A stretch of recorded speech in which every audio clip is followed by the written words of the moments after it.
Bismillahirrahmanirrahim. Innal hamdalillah nahmaduhu wa nasta'inuhu wa nastaghfiruh wa na'udzu billahi min shururi anfusina wa min sayyiati a'malina.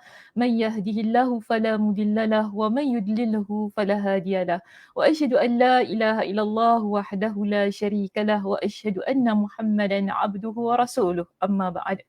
Rabbi shrah li sadri wa yassir li amri wahlul 'uqdatam min lisani yafqahu qawli. Rabbi zidni ilma warzuqni fahma. Allahumma inna nas'aluka ilman nafi'a wa rizqan tayyiba wa amalan mutaqabbala. Assalamualaikum warahmatullahi wabarakatuh. Apa khabar jemaah muslimah kita pada pagi ini di Masjid Al-Muttaqin? Mudah-mudahan semuanya dalam keadaan yang sihat sejahtera hendaknya dan sebagaimana biasanya sudah bersedia untuk mengikuti sambungan perbincangan kitab kita iaitu kitab Syarah Sahih Muslim. Dan Alhamdulillah dari awal tadi saya lihat ramai teman-teman kita yang sudah bersama dengan kita. Terima kasih saya ucapkan. Di situ tadi saya lihat ada Aliza ya. Okey Aliza, setiap hari saya nampak dia ni. Alhamdulillah. Okey. Dia kata apa? Assalamualaikum Ustazah, admin dan teman-teman online. Waalaikumsalam warahmatullahi Liza. Terima kasih bersama dengan saya pagi ini. Kita ada Farida. Okay, Farida, Assalamualaikum Ustazah, admin dan jemaah-jemaah semua. Alhamdulillah dan selamat pagi. Selamat pagi Farida. Mudah-mudahan pagi yang ceria. Kak Som kita, tak lupa ya kita di situ. Assalamualaikum Ustazah, admin dan teman-teman semua. Ni copy paste ke apa ni? Semua sama je. Sama ya semua ni ayat. Assalamualaikum Ustazah, admin dan teman-teman semua. Waalaikumsalam warahmatullahi. Semoga sihat sejahtera hendaknya. Amin. Mudah-mudahan ya Kak Som. Kita ada Kak Noh. Kak Noh minggu lepas ada tak Kak Noh? Mudah-mudahan ada Assalamualaikum warahmatullahi. Assalamualaikum mana tadi? Assalamualaikum warahmatullahi Ustazah. Moga Ustazah sihat pagi ini. InsyaAllah. InsyaAllah ya. Kak Noh ke Kak Zah ni? Mana satu? Lain orang lah admin awak ni. Saya. Kita dah confused dah mana satu dia keluarkan. Okeylah Kak Noh dengan Kak Zah lah. Kak Noh dan Kak Zah. Selamat pagi. Mudah-mudahan Ustazah sihat. InsyaAllah. InsyaAllah. Kita ada Kak Siti Sophia kita. Assalamualaikum. Ustazah Dr. Sakidah Sabtu dan para pencinta ilmu Muslimah Al-Muttaqin yang dirahmati Allah Subhanahu Wa Taala. Panjang Kak Siti. Waalaikumsalam warahmatullahi. Ada juga di situ Assalamualaikum Ustazah, admin, jemaah semua selamat pagi. Cik Salima, kita ada Kak Mas kita, Kak Mas Aziz kita. Cik, morning doktor. Morning. Hope your health is upbeat and getting better. Amin. Mudah-mudahan. Terima kasih Kak Mas atas doanya. Dan ada juga teman kita dari ruangan YouTube ya. Dia tak beri salam, tadi dia jawab salam. Waalaikumsalam. Alhamdulillah, terima kasih Ustazah. Alhamdulillah.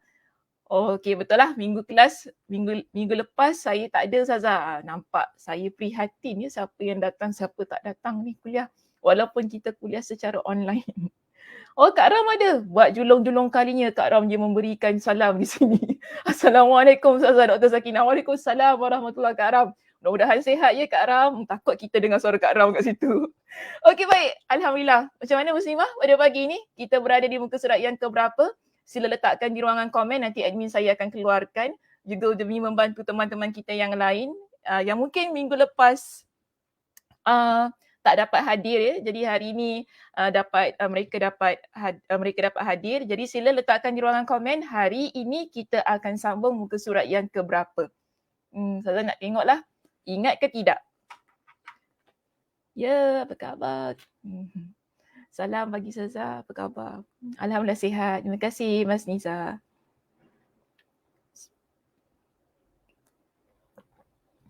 Okey, kita ada jawapan daripada Aliza, Kak Zah, Kak Som. Tiga-tiga memberikan jawapan yang sama.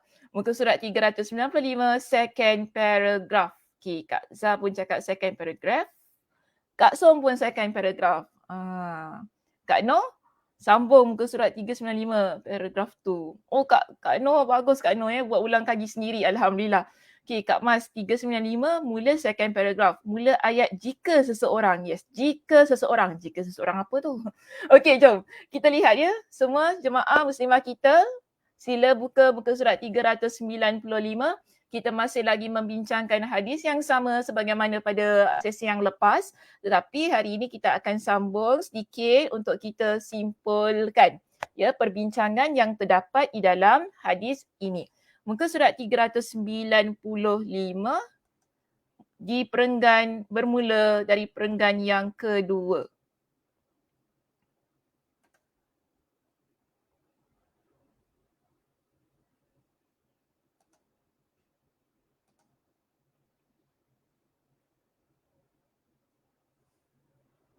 Sebentar. Saya sedang buka slide saya.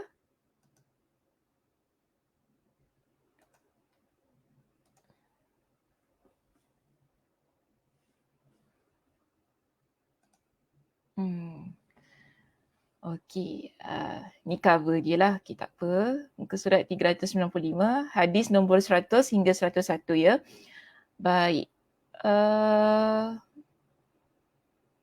Ni payah sikit ni. Ni je.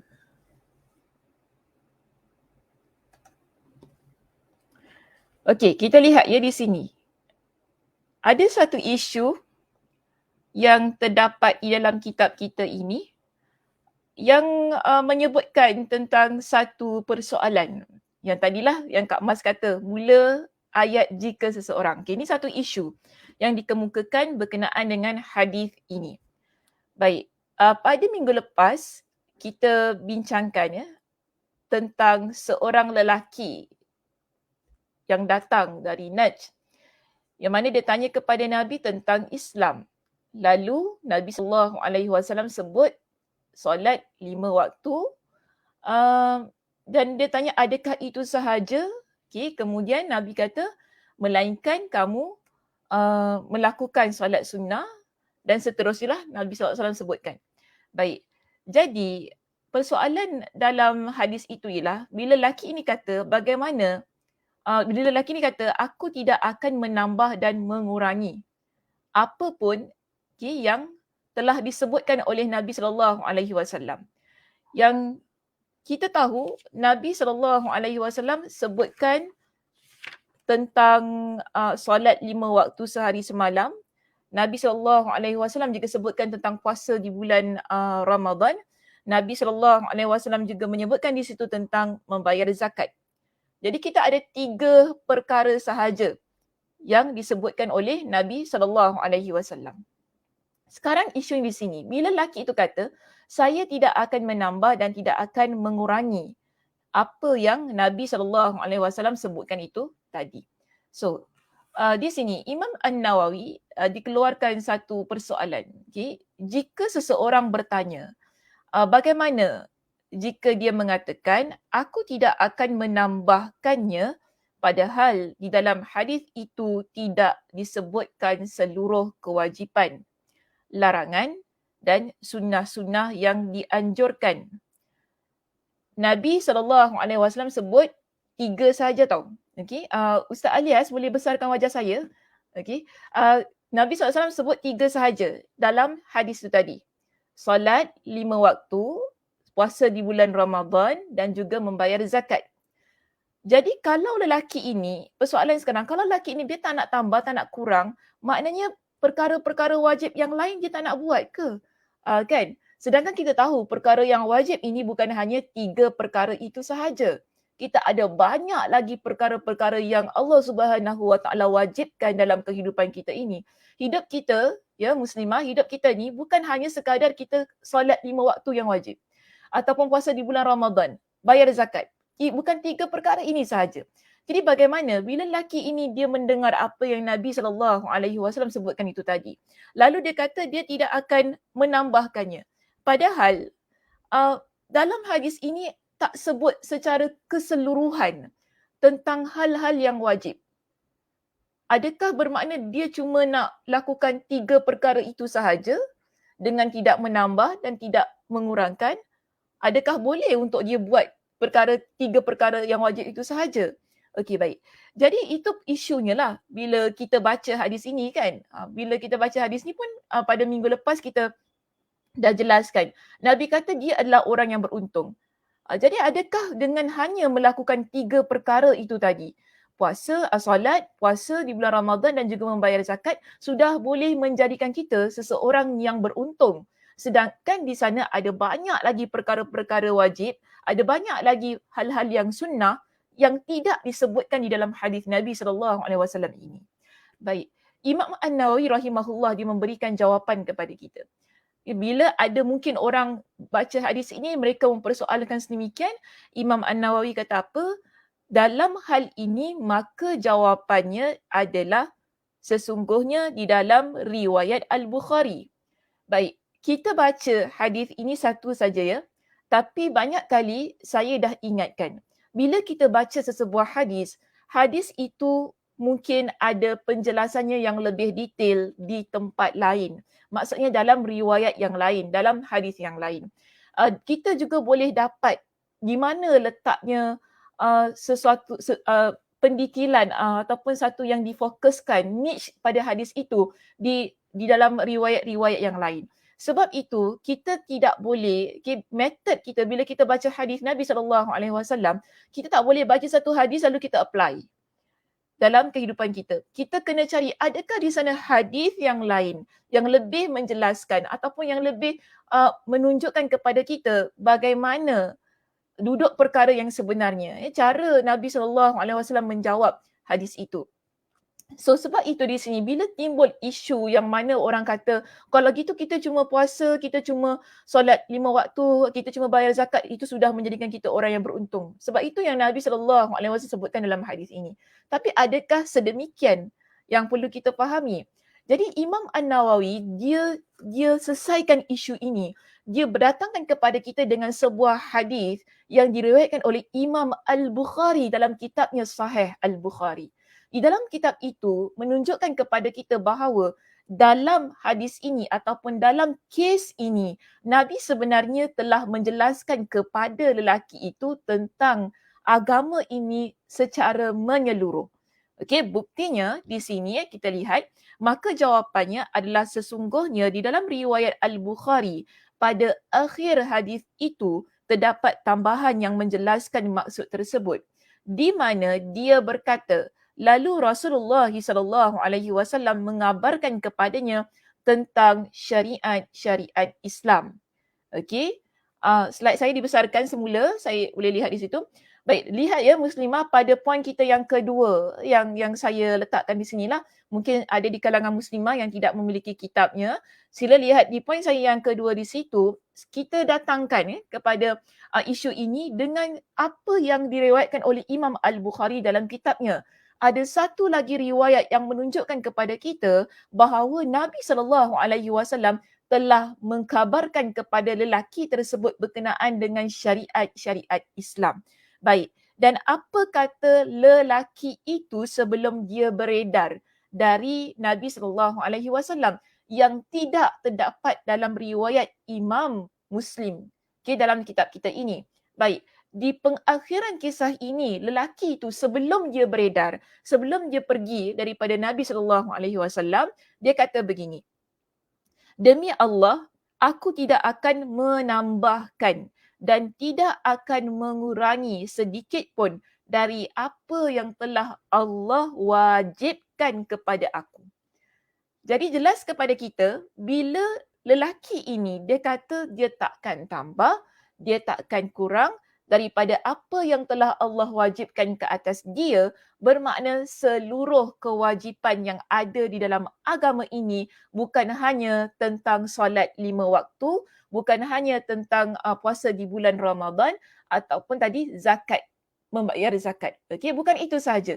Kita jelas di sini bahawa apa yang dimaksudkan oleh lelaki itu, dia tak nak tambah, dia tak nak kurang, adalah berkaitan tentang kewajipan. So setiap perkara yang wajib dia akan lakukan sebagaimana yang telah Allah Subhanahu Wa Taala syariatkan. Okey, so lelaki itu kata sedemikian. Itu adalah berkaitan dengan permasalahan hukum hakam yang wajib. Bila kita baca teks ini, kita dah faham sehingga dengan keumuman perkataannya ataupun dalam hadis riwayat Imam Al-Bukhari ini, kita lihat di situ dia kata apa tentang syariat Islam. Bila rujuk dalam riwayat Imam Al-Bukhari, Nabi dah ajarkan kepada dia tentang syariat-syariat Islam yang lain. Kemudian, di dalam hadis riwayat Imam Al-Bukhari itu juga menunjukkan kepada kita secara jelas bahawa lelaki itu kata apa? Ya, bahawa apa yang Allah Ta'ala wajibkan kepada aku.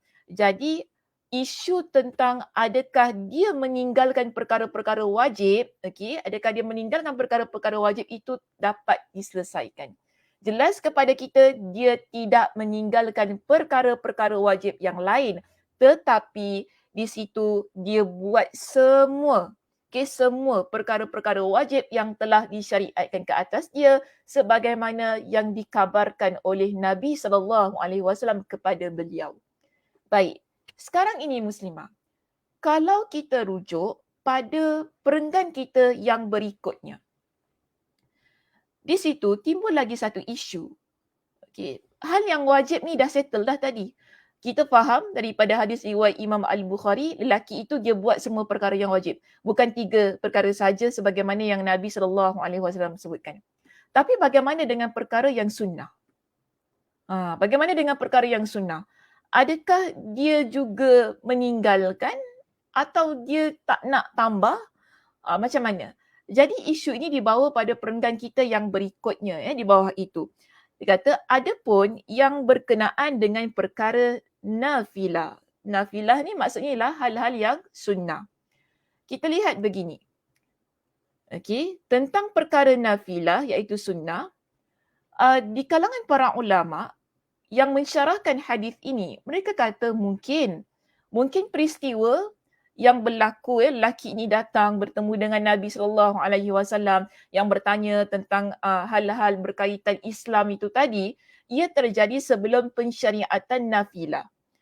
Maknanya perkara-perkara yang sunnah itu belum lagi disyariatkan. Mungkin. Ini kita kata kemungkinan-kemungkinan yang berlaku dalam konteks pada waktu itu.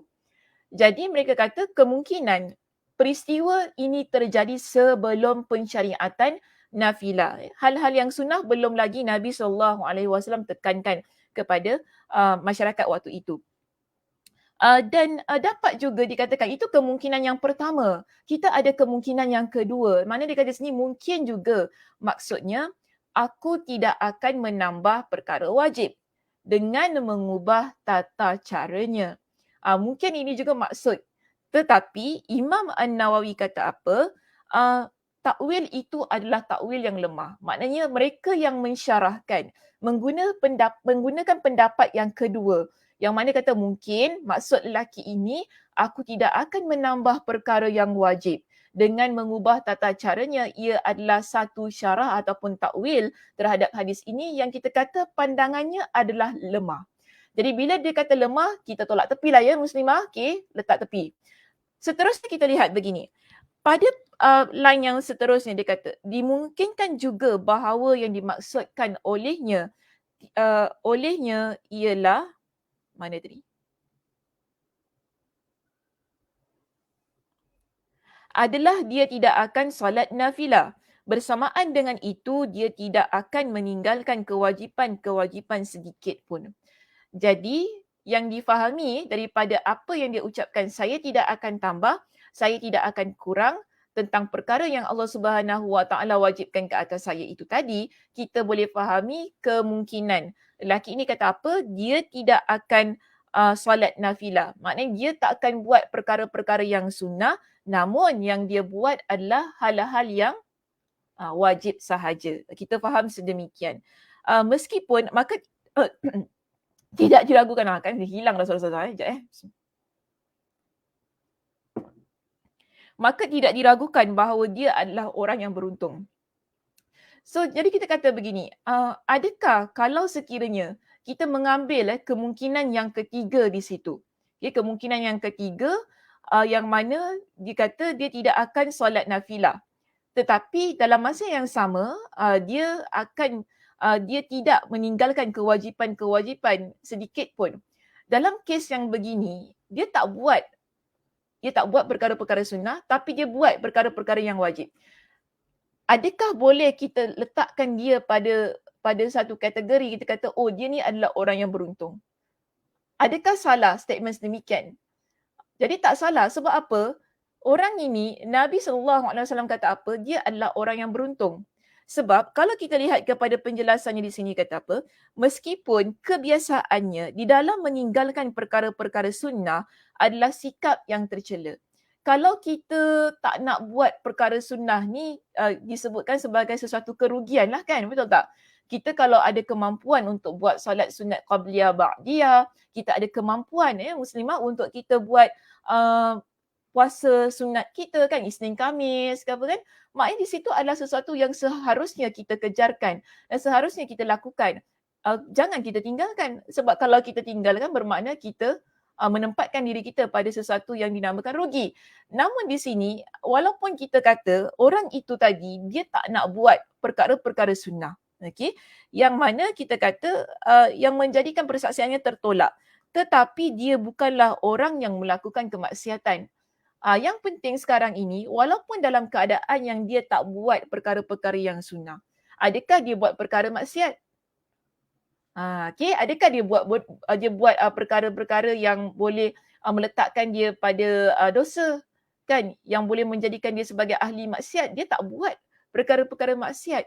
Maka sebab itu, orang ini Nabi kata dia adalah orang yang beruntung. Beruntung bermaksud orang yang selamat. Allah tetap berikan kepada dia dengan pahala. Allah tetap, jika sekiranya dia ikhlas dalam pengamalannya itu tadi, Allah Subhanahu Wa Taala akan tetap masukkan dia dalam syurga Allah Subhanahu Wa Taala. Saya juga dah ingatkan, syurga ni dia ada pelbagai level. Okay? Ada level yang paling tinggi, ada level yang paling bawah. Kan? Jadi siapa saja yang Allah Subhanahu Wa Taala masukkan dia ke dalam syurga, tidak kiralah dia masuk level yang keberapa, kita tetap lihat dia sebagai orang yang beruntung. Itu lebih baik daripada masuk neraka, bukan? Maknanya kita kata itu lebih baik daripada dia masuk neraka.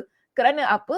Kalau masuk neraka dah memanglah jelas-jelas itu kebinasaan yang ada pada diri dia. Dan sekarang ini dalam keadaan kita saya nak kata begini. Kalau kita sebagai seorang muslimah, kita kata mungkinlah ada datang kepada saya, Ustazah, kalau gitu saya tak naklah buat sunat qabliyah ba'diyah ni, saya nak fokus daripada yang wajib. Boleh tak Ustazah? Boleh saja. Kan? Tak jadi masalah perkara tu. Awak nak buat perkara yang wajib, dipersilakan. Bahkan itu yang dituntut. Kan itulah yang terbaik. Tak nak buat perkara yang sunat, ialah itu orang kata keinginan masing-masing. Tidak ada paksaan. Saya pun tak boleh paksa. Kena buat kena buat. Awak tak nak syurga ke? Saya tak layak untuk kata sedemikian. Kan sebab Nabi kata siapa yang jaga solat sunat qabliyah ba'diyah ni kan, yang 12 rakaat itu, maka Allah Subhanahu Wa Taala akan binakan dia sebuah rumah dalam syurga. Saya tak kata kalau gitu awak tak naklah syurga kat dalam rumah dalam syurga Allah Subhanahu Wa Taala. Kita tak berhak untuk kata sedemikian kepada orang yang tidak mahu beramal. Itu hak dia. Okey, itu antara dengan Allah Subhanahu Wa Taala. Terpulang yang sekarang ini kita sebutkan ialah Allah Subhanahu Wa Taala memberikan kepada kita peluang. Allah Subhanahu Wa Taala memberikan kepada kita dengan ruang untuk beramal soleh sebanyak-banyaknya, untuk mencari pelbagai macam jalan bagi kita masuk ke dalam syurga Allah. Sebab kita nak masuk syurga Allah ni muslimah, dia bukan dengan satu jalan sahaja. Okey, kita ada banyak jalan untuk masuk syurga Allah. Di samping kita buat perkara-perkara yang wajib itu tadi. Kalau buat perkara-perkara yang wajib, solat 5 waktu, puasa di bulan Ramadan, membayar zakat, menunaikan ibadah haji, semua perkara-perkara yang wajib, kita tidak tinggalkan.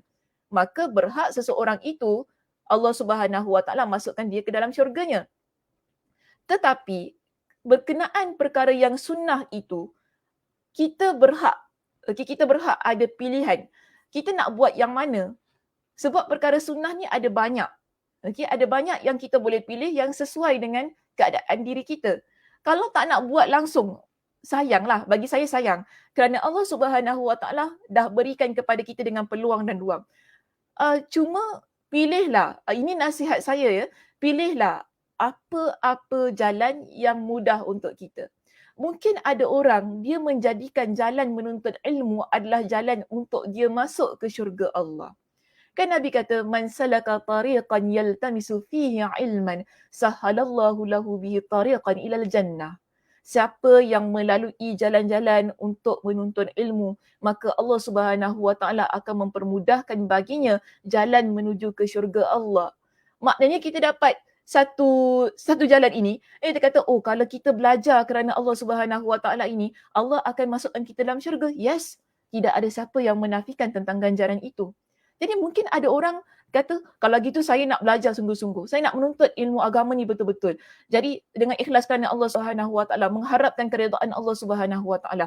Mudah-mudahan jalan ini menjadikan saya orang yang layak melangkahkan kaki ke dalam syurga Allah. Dipersilakan. Tidak ada siapa yang larang.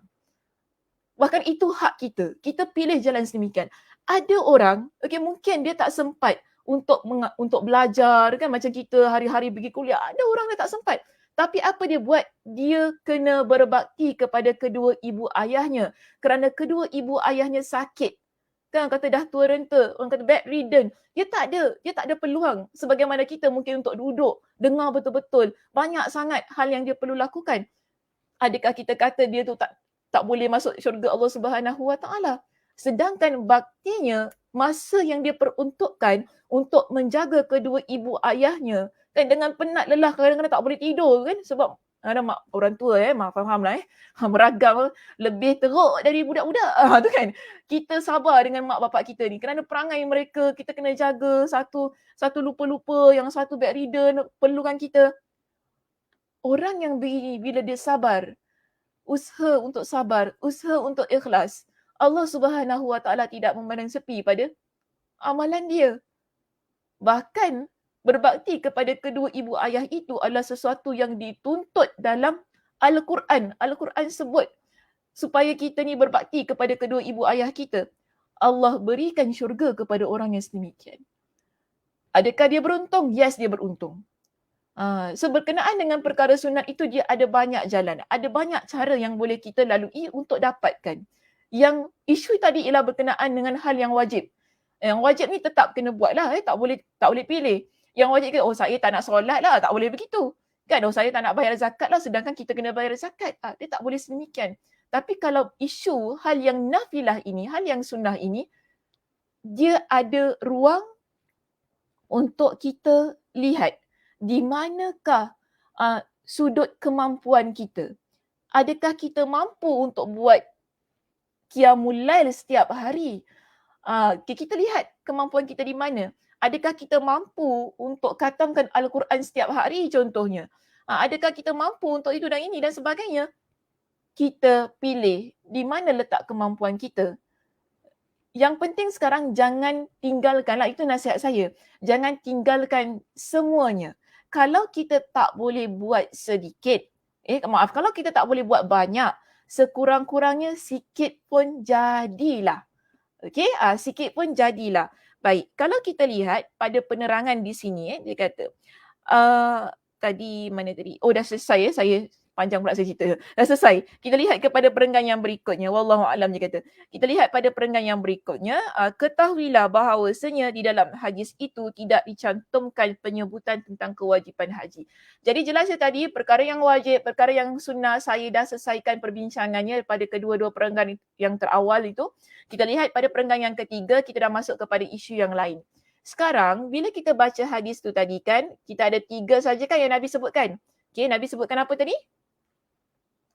Nabi sebutkan tentang solat 5 waktu.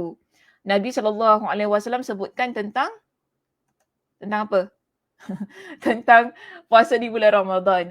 Nabi SAW sebutkan tentang membayar zakat. Jadi Nabi tak sebut tentang kewajipan menunaikan ataupun melaksanakan ibadah haji.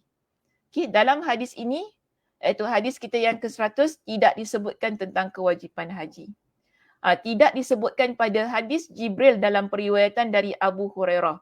Maknanya berkenaan dengan haji ni ya muslimah, cuba lihat pada hadis nombor 97.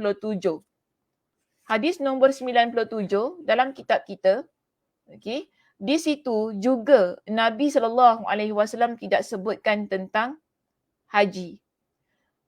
Saya nak muslimah semua yang ikut kuliah saya pada pagi ini, sila lihat kembali hadis yang pertama kita pernah bincangkan. Yang diriwayatkan oleh Umar bin Al-Khattab. bila malaikat Jibril dia tanya tentang Islam, mal Islam, dia tanya kepada Nabi. Nabi jawab apa? Yang penuh. Nabi jawab apa? Di situ boleh letakkan di ruangan komen. Selain bayar zakat, selain apa tadi?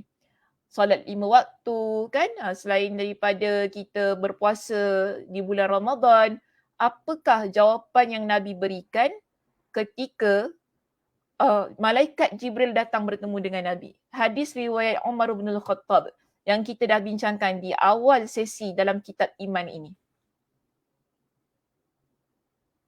Ustazah beri masa, sila letak di ruangan komen jawapan penuh yang Nabi berikan kepada malaikat Jibril yang dia datang dalam keadaan yang putih, bersih, rambutnya hitam, tidak ada pun padanya orang kata kesan-kesan daripada berjalan jauh.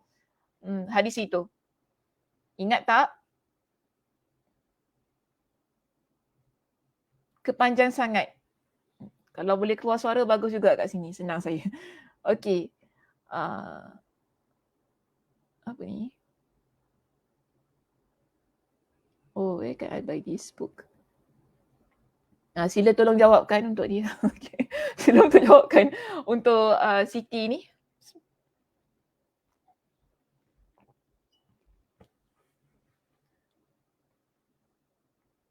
Bagaimana, ada tak jawapan? Ustazah tunggu ni. Ke tak ada jawapan? Tak ada jawapan, Ustazah balik. Kenapa tak kuat ni aircon ni? Sekejap ya.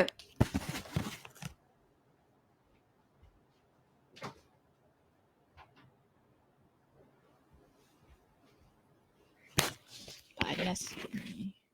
Okay, Kak Som, mengucap 2 kalimah syahadah, solat 5 waktu, puasa bulan Ramadan, bayar zakat, haji bagi yang mampu. Ni jawapan yang penuh ya. Ada jawapan yang lain?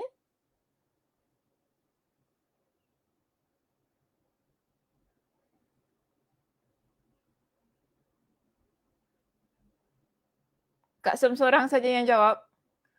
Kena jawab sama je Ustazah. Sama je jawapan kita. Kalau sama, letak sama dekat bawah tu. Sama je. Letak je, sama je.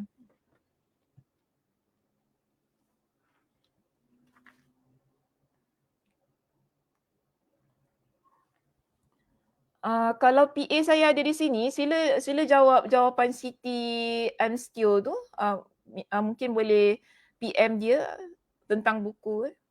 Okey, Diana Jalani, sama. Terima kasih Diana. Ada yang lain? Kak Zah nak jawab macam mana, tengah menaip ataupun sama? Kalau sama, letak sama saja. Sama dengan yang di atas. Kak Som, terima kasih. Okey. Ada Ihsan kan? Ihsan pula. Ihsan. Okey. Ada Ihsan. Ihsan tak ada di sini ya. Sama dengan yang di atas. Kak Som, terima kasih. Okay, terima kasih Kak Som. Sama dengan Kak Som, sama Ustazah. Nak type panjang. Okey, tak apa. Terima kasih Kak Som. Typekan panjang-panjang untuk kita semua. Mudah-mudahan Allah SWT berikan pahalanya ya. Setiap perkataan berapa tu Wallahualam lah Allah SWT nilai ya. Okey, sama Kak Siti Sophia, sama di atas ya, sama. Okey, sebagaimana jawapan Kak Som. Yes. Bila kita lihat jawapan yang Nabi SAW berikan dalam riwayat Umar bin Al-Khattab di hadis yang pertama ya kita bincangkan. Nabi jawab penuh. Okey, Nabi jawab penuh, iaitu mengucap 2 kalimah syahadah, kemudian solat 5 waktu, puasa di bulan Ramadan, bayar zakat dan menunaikan haji bagi mereka yang mampu. So kita ada 5. Ini kita panggil sebagai rukun Islam kita. Cuma mungkin menjadi satu persoalan, kenapa dalam hadis nombor yang ke-100, dalam hadis nombor 97, okay, dalam riwayat Abu Hurairah, Nabi tak sebut tentang haji. Okay, Nabi SAW tidak sebut tentang haji. Baik, kita baca ya muka surat 396 di situ. Demikian juga selain haji di dalam hadis-hadis tersebut, iaitu tidak disebutkan puasa pada sebahagiannya, juga tidak disebutkan zakat pada sebahagian lainnya. Pada sebahagiannya disebutkan tentang silaturahim, pada sebahagian lainnya disebutkan tentang pelaksanaan solat 5 waktu. Dan pada sebahagian lainnya tidak dicantumkan penyebutan iman. Dengan demikian, hadis-hadis tersebut berbeza-beza pada jumlah perkataan iman, baik dari segi penambahan, pengurangan, penetapan maupun penghapusannya. So kita nampak dalam pelbagai hadis, ada yang Nabi sebut, kadang-kadang Nabi tak sebut.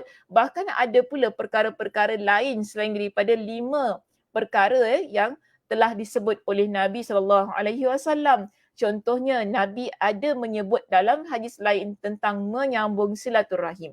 Baik, Al-Qadi Iyad, beliau telah memberikan komentarnya berkenaan dengan mengapa berlaku pengurangan-pengurangan ini di dalam riwayat-riwayat yang tertentu. Baik, dia kata begini, semoga Allah merahmati mereka, telah menjawab tentang permasalahan tersebut bahawa Syekh Abu Amr Ibn As-Salah rahimahullah berkata, perbezaan yang terjadi pada hadis-hadis itu bukanlah bersumber dari Rasulullah SAW, tetapi berasal dari para perawi, baik dari segi kekuatan hafalan maupun ketepatan mereka. Di antara mereka, iaitu di antara perawi ini, mungkin saja ada yang menghilangkan redaksinya tanpa sengaja. Sementara perawi yang lain menyebutkannya. Namun, perawi yang menghilangkan sebahagian dari redaksinya tersebut menyangka bahawa apa-apa yang diriwayatkannya itu telah sempurna, padahal tidak. Yang demikian itu disebabkan oleh hafalannya yang terbatas. Jadi menurut kepada Al-Qadi Iyad di sini, dia kata itu semua adalah sesuatu yang berlaku kepada perawi yang meriwayatkan. Mungkin ada di kalangan mereka ini yang tak menyebut ataupun tidak dapat mengingati secara tepat apa yang disampaikan oleh Nabi SAW, sehingga ada words yang tertinggal, ada amalan yang tertinggal di situ. Tetapi hal tersebut tidak menghalangi pencantuman seluruh riwayat tersebut di dalam kitab As-Sahih, kerana telah diketahui bahawa kami menerima penambahan perawi yang thiqah. Tetapi adakah itu menjadi isu, menjadi satu masalah? Bila kita baca dalam hadis ini hanya sebut tentang 3 perkara sahaja. Bila kita baca hadis ini cuma sebut tentang mungkin 4 perkara sahaja daripada apa yang telah kita baca di awalnya. Dan menurut Al-Qadi Iyad itu bukan satu isu, kerana apa? Kita boleh mencantumkan keseluruhan riwayat kerana perawi-perawinya adalah perawi yang thiqah. Perawi thiqah ni maksudnya dia adalah perawi yang adil, yang kita percayai, hafalannya bagus kan, penulisannya juga okey, tak menjadi masalah, taklah sampai mereka ni adalah seorang perawi yang berbohong, bukan begitu sampainya. Jadi kalaulah semua perawi-perawi yang meriwayatkan hadis ini, walaupun dengan ada amalan-amalan yang kita lihat, kenapa dia tak sebut tentang haji? Kenapa dia tak sebut tentang zakat? Contohnya kan, adakah itu mengurangkan credibility ataupun status hadis ini yang sahih? Ya tidak semikian. Kerana kita boleh mencantumkannya, akhirnya jadilah amalan-amalan itu lengkap sebagaimana yang terdapat pada hadis pertama yang telah kita bincangkannya di sesi yang terawal. Okey, baik. Seterusnya kita lihat pada perenggan yang berikutnya. Pada perenggan yang berikutnya di situ ada satu penerangan berkenaan dengan sebuah lafaz yang Nabi SAW sebutkan. Baik. Nabi kata di situ, Nabi kata, aflaha wa abihi. Aflaha wa abihi in sadaqa. Au dakhala al-jannata wa abihi in sadaqa. Maksudnya demi ayahnya, dia pasti akan beruntung jika dia jujur. Di sini kita lihat pada teks ini terdapat pada hadis nombor 101 yang saya tak baca. Okey. Cuba rujuk muka surat 393. Muka surat 393 Di situ saya tak pada minggu lepas saya tak baca hadis ini sebab dia hampir sama, tetapi dalam syarah hadis diterangkan juga hadis nombor 101 muka surat 393 di perenggan yang akhir, maaf di hadis yang di lafaz yang terakhir pada hadis itu Nabi kata aflaha wa abihi in sadaqa au dakhala jannah wa abihi in sadaqa. Demi ayahnya dia pasti akan beruntung jika dia jujur. Di dalam teks ini kita dapati ada satu sumpah. Sebab Nabi kata apa? Demi ayahnya. Jadi apakah yang dimaksudkan dengan sumpah dalam teks hadis ini? Maka di situ Imam An-Nawawi menerangkan kepada kita. Sumpah yang terdapat di sini dalam redaksi ini termasuk di antara hal-hal yang biasa berlaku di kalangan mereka ketika meminta sesuatu jawapan. Jadi sumpah ni adalah sumpah satu ungkapan yang biasa berlaku ataupun ungkapan-ungkapan yang biasa diucapkan sebagai ucapan seharian. Tidaklah kita kata itu dimaksudkan dengan sumpah yang sebenar-benarnya. Okey, kadang-kadang kita lihat begini ya muslimah, dalam satu masyarakat, dalam sebuah bangsa, mereka ada cara mereka berbual. Yang mana kita orang Melayu pun ada juga kan, kadang-kadang ada perkataan-perkataan yang biasa kita ucapkan di kalangan kita orang-orang Melayu ni lah. So kita rasa tak ada masalah, nampaknya bunyinya macam kasar tapi memang begitulah orang Melayu berbual lah macam tu kan. Macam gitulah orang Melayu berbual kan. Jadi maknanya kita tak kata teruk nak berbual begitu kan. Tak semikian. So di sini kita lihat isunya ialah kenapa Nabi bersumpah demi ayahnya? Sedangkan di sana terdapat hadis yang melarang, maknanya Nabi pernah melarang kita ni bersumpah dengan menggunakan nama selain nama Allah Subhanahu Wa Taala. Jadi bila kita baca hadis itu, kita nampak Nabi sumpah demi ayahnya. Kan? Maknanya di situ Nabi tak sumpah dengan nama Allah. Sedangkan dalam sebuah hadis yang lain, Nabi dah kata, Nabi larang kalau kita ni bersumpah apa-apa guna nama selain Allah. Contohnya di sini, Imam An-Nawawi dia datangkan kepada kita dengan dua buah hadis bagi menguatkan statement dia. Yang mana dia kata, padahal beliau pernah bersabda. Apa kata Nabi? Siapa yang bersumpah, maka hendaknya dia bersumpah dengan nama Allah. Nabi ada cakap dalam teks yang lain, dalam hadis yang lain. Siapa yang bersumpah, maka hendaknya dia bersumpah dengan nama Allah. Dan juga pada hadis yang kedua di situ, sesungguhnya Allah melarang kalian untuk bersumpah dengan nama bapa-bapa kalian. Bukankah di situ kita nampak contradict dengan apa yang Nabi SAW ucapkan dalam hadis ini? Kan? Dua hadis sebutkan Nabi larang. Satu, Nabi larang bersumpah dengan nama selain nama Allah. Kemudian yang kedua, Nabi kata sesungguhnya Allah melarang kita ni bersumpah menggunakan nama ayah-ayah kita, nama bapa-bapa kita. Tapi dalam teks hadis ini dengan jelas menunjukkan kepada kita, Nabi bersumpah demi ayahnya. Okey, baik. Sebab itu, di sini dia kata, ia bukanlah sumpah. Maksud yang terdapat di dalam hadis ini, dia bukanlah sumpah. Jawapan daripada persoalan tu tadi. Okey, dia datangkan dua hadis bagi menguatkan statement dia. Kemudian dia berikan jawapan di sini. Imam An-Nawawi kata apa? Sabda baginda itu tadi bukanlah sebuah sumpah, tetapi hanya sebuah kata yang biasa. Yang biasa diucapkan oleh orang-orang Arab dalam pembicaraan mereka. Jadi ada kadang-kadang orang Arab ni mereka berbual, memang gitulah cara dia berbual. Jadi Nabi SAW juga menggunakan cara yang biasa digunakan oleh orang Arab ketika mereka berbual. So sebab tu di sini Imam An-Nawawi kata apa? Larangan hanya berlaku pada orang yang bermaksud untuk bersumpah. Sekarang Nabi tak bermaksud nak bersumpah tu tadi. Nabi cuma menggunakan perkataan yang biasa digunakan oleh orang Arab ketika berbicara.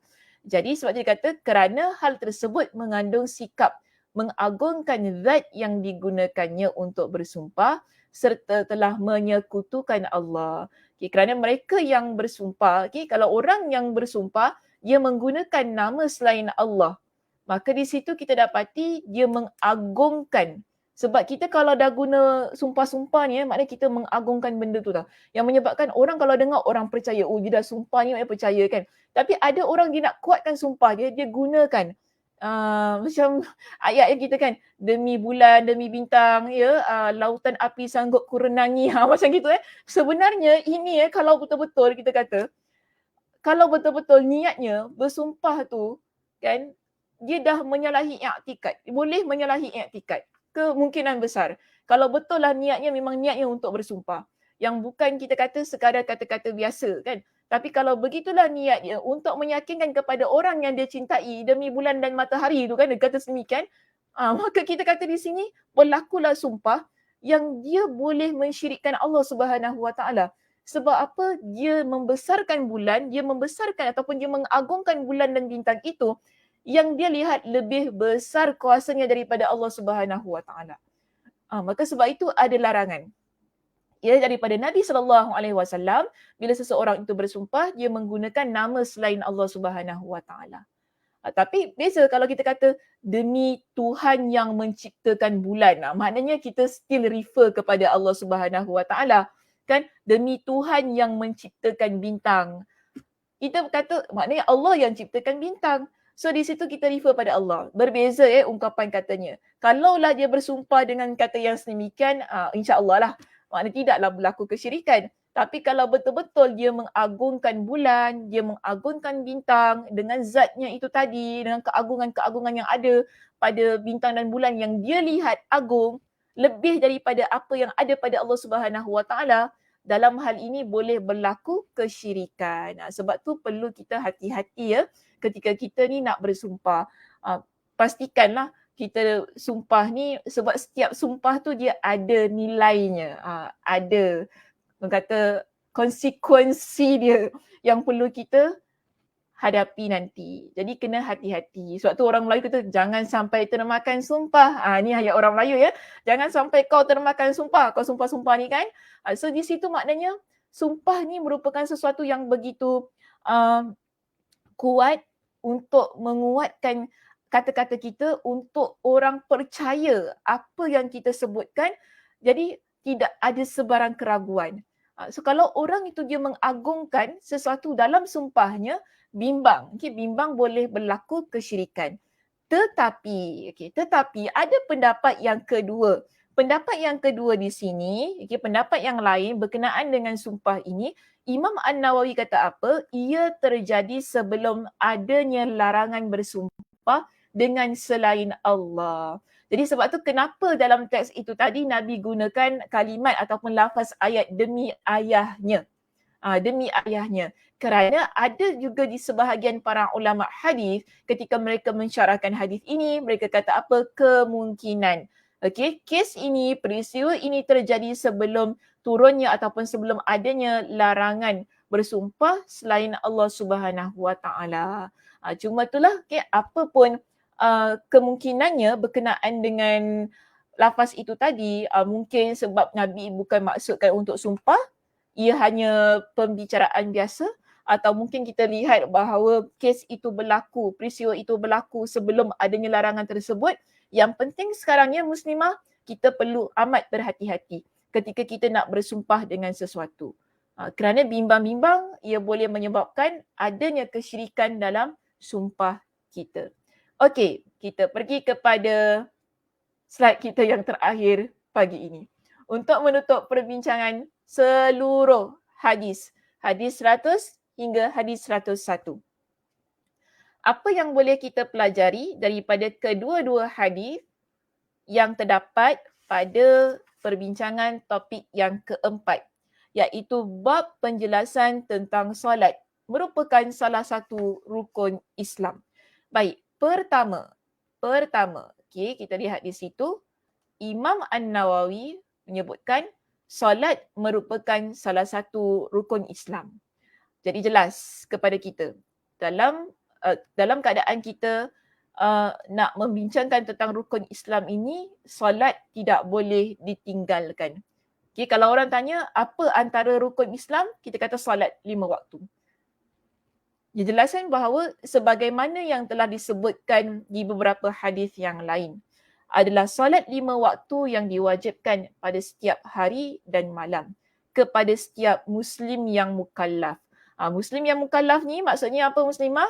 Yang berakal, yang boleh fikir, ya, bukan kanak-kanak, yang dah akil baligh, yang boleh bezakan mana betul mana salah, ya, dia bukan orang gila, itu maksudnya. Bukan orang gila.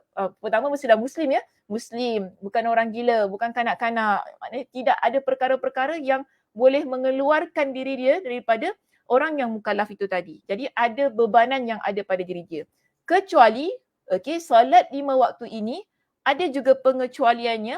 Dia kata kecuali bagi wanita yang haid, wanita yang uzur, nifas dan seluruh hukum-hukum syariat sebagaimana yang telah ditetapkan di dalam kitab-kitab fiqh.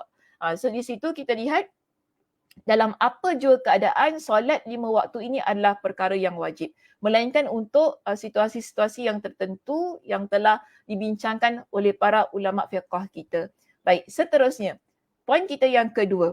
Bahawa kewajipan solat malam telah dihapuskan.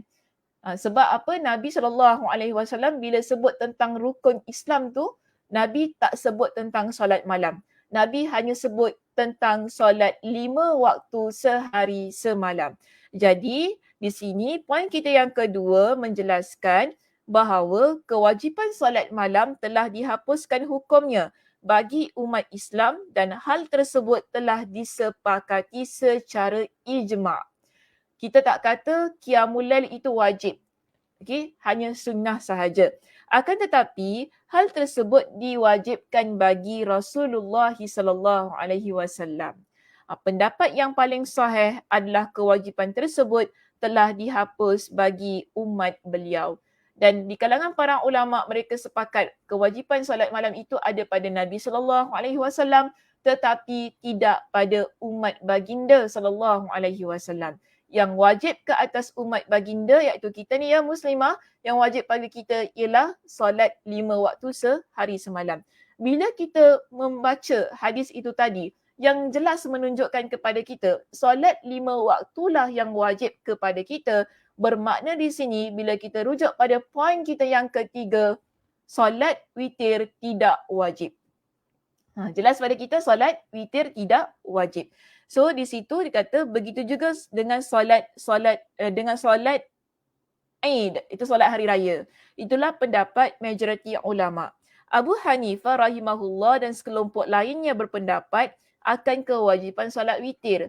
Tetapi ada juga di kalangan para ulama ahli sunnah wal jamaah, mereka berpendapat solat witir ini adalah sesuatu yang wajib. Sebagaimana pendapat Imam Abu Hanifah rahimahullah. Dan juga Abu Sa'id al-Astaghri dari kalangan pengikut Asy-Syafi'i berpendapat bahawa solat witir adalah fardu kifayah. Namun yang penting di sini kita pegang kepada pendapat yang lebih kuat yang menunjukkan bahawa solat witir itu adalah sunnah sahaja dan tidak diwajibkan kepada umat baginda sallallahu alaihi wasallam. Tapi jangan tinggalkanlah ya, jangan tinggalkan buat solat witir itu. Baik, seterusnya yang keempat. Bahawa tidak diwajibkan berpuasa hari Ashura dan hari lain-lainnya. Bila tadi Nabi kata kepada lelaki itu, apa lagi, sebab dia tanya kepada Nabi kan, apa lagi yang perlu dia lakukan tentang agama Islam ini. Dijelaskan bahawa Nabi kata kepada dia ialah berpuasa di bulan Ramadan. Bila kita kata berpuasa di bulan Ramadan, bermakna itulah yang wajib, bermakna puasa-puasa lain menjadi sunnah sahaja. Puasa-puasa lain ia menjadi sunnah sahaja.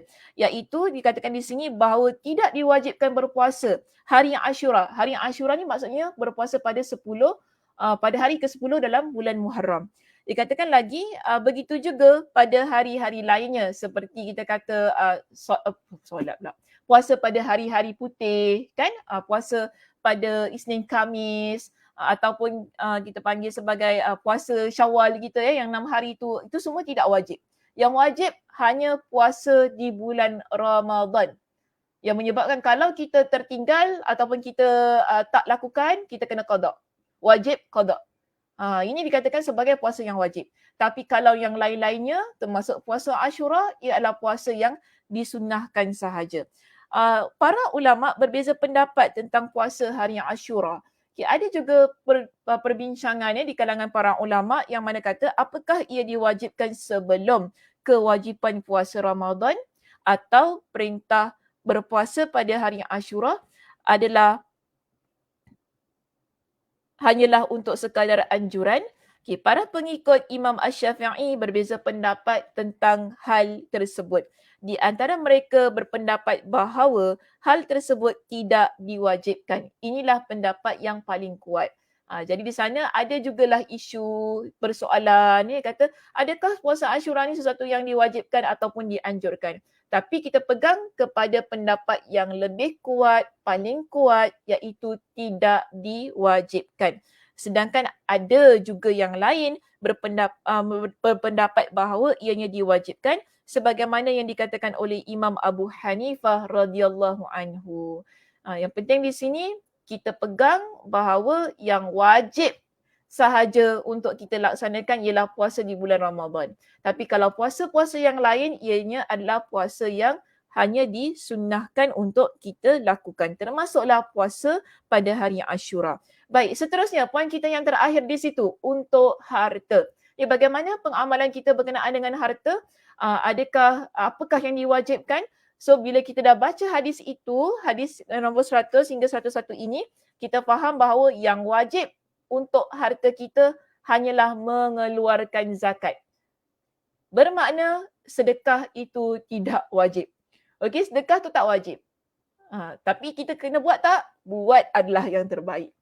Kalau kita kata, kalau gitu sedekah tak wajib, tak payahlah derma kat Masjid Mutakin ni ya. Alah. Tak payah derma kat Masjid Mutakin ni, tak payahlah. Perkaranya tunggulah kita dah sampai haul kita bayarlah kita punya zakat kan, dah cukup dah. Tak jugalah ya muslimah.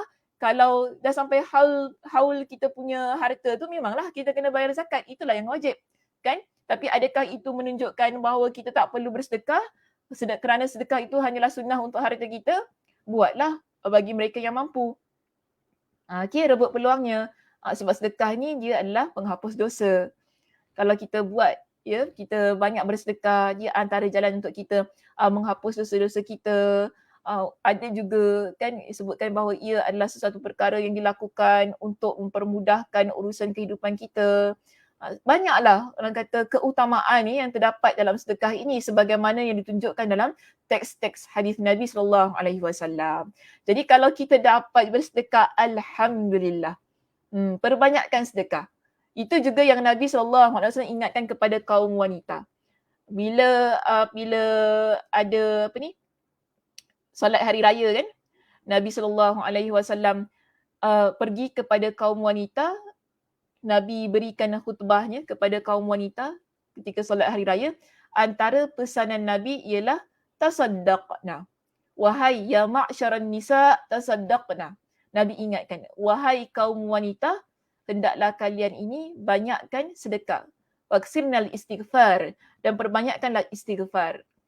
Banyakkan. Sebab apa? Dia adalah pertama menghapus dosa kita. Kedua, ia merupakan antara cara kita juga untuk masuk ke dalam syurga Allah Subhanahu Wa Taala. Jadi walaupun kita kata yang wajib itu hanyalah membayar zakat, tetapi sedekah juga adalah satu keutamaan jika kita mampu laksanakan ia. Okey muslimah, itu sahaja perbincangan kita untuk pagi ini. Alhamdulillah selesai kita hadis yang ke-100 hingga 101. Okay, InsyaAllah pada minggu hadapan kita akan masuk pada perbincangan hadis yang baru. Mudah-mudahan ya perbincangan pada pagi ini jelas, ringkas ya. Dia padat juga, tak ada asap-asap yang keluar di atas kepala. Kalau ada yang keluar tu, bawalah soalannya ke minggu hadapan. Mudah-mudahan saya dapat jawab nanti. Okey. Baik, saya pun tidak mahu mengambil masa yang lama. Terima kasih kepada yang memberikan komen di situ. Alhamdulillah, amin penjelasan yang jelas. Kalau exam semua sukses. Alhamdulillah. Sebab tu saya doktor. Terima kasih, saya kurang itu. Terima kasih. Kalau tak, saya tak jadi Dr. Sakinah ya. Kalau dia tak sukses dalam exam dia. Baik, Kak Som, syukran Ustazah atas pencerahan ilmu pagi ini. Alhamdulillah, terima kasih Kak Som. Kak Siti Sofia kita, syukran Saza atas pencerahan yang mantap dan bermanfaat untuk semua. Terima kasih Kak Siti Sofia, Kak Nur kita, alhamdulillah. Terima kasih Ustazah atas perkongsian ilmu pagi ini. Semoga Ustazah sentiasa dikurniakan kesihatan, amin, dan kebahagiaan, amin, amin, amin, insya-Allah. Kak Ram kita jazakillahu khairan Ustazah atas ilmunya. Wa iyyak Kak Ram. Semoga Allah kurniakan Ustazah kesihatan yang barakah, amin juga. Selamat berehat. Terima kasih. Rajin ya muslimah-muslimah ni komennya. Ramai ni komen kat sini. Kak Aisyah kita jazakillah khair Ustazah atas perkongsian ilmunya pagi ini. Alhamdulillah, alhamdulillah. Dan semua lah ya, Ustazah tak boleh baca semua. Nanti sampai pukul 12.30 hari. Nanti takut admin saya ni dia ada kerja nak buat. Tak pasal-pasal kena keluarkan semua ya komen-komen di situ. Terima kasih. Sekali lagi saya ucapkan kepada semua muslimah yang ada di sini, yang komen ke, yang tak komen ke bukan, ataupun yang nantilah akan ikuti pengajian kita melalui rakaman kuliah ini. Mudah-mudahan Allah Subhanahu Wa Taala memberikan kepada kita semua, terutamanya saya, dengan kefahaman, semangat yang tinggi untuk terus-terusan menjadi seorang muslimah yang dekat dengan ilmu agama, yang dekat dengan amal ibadah, yang sentiasa ingin melakukan ketaatan-ketaatan kerana Allah Subhanahu Wa Taala. InsyaAllah muslimah, kita jumpa pada minggu hadapan. Mudah-mudahan Allah Subhanahu Wa Taala mengurniakan kepada kita dengan kesihatan, kelapangan masa untuk kita bertemu sekali lagi. Saya tutup dengan tasbih kafarah. Subhanakallahumma wa bihamdika asyhadu an la ilaha illa anta astaghfiruka wa atubu ilaik. Assalamualaikum warahmatullahi wabarakatuh.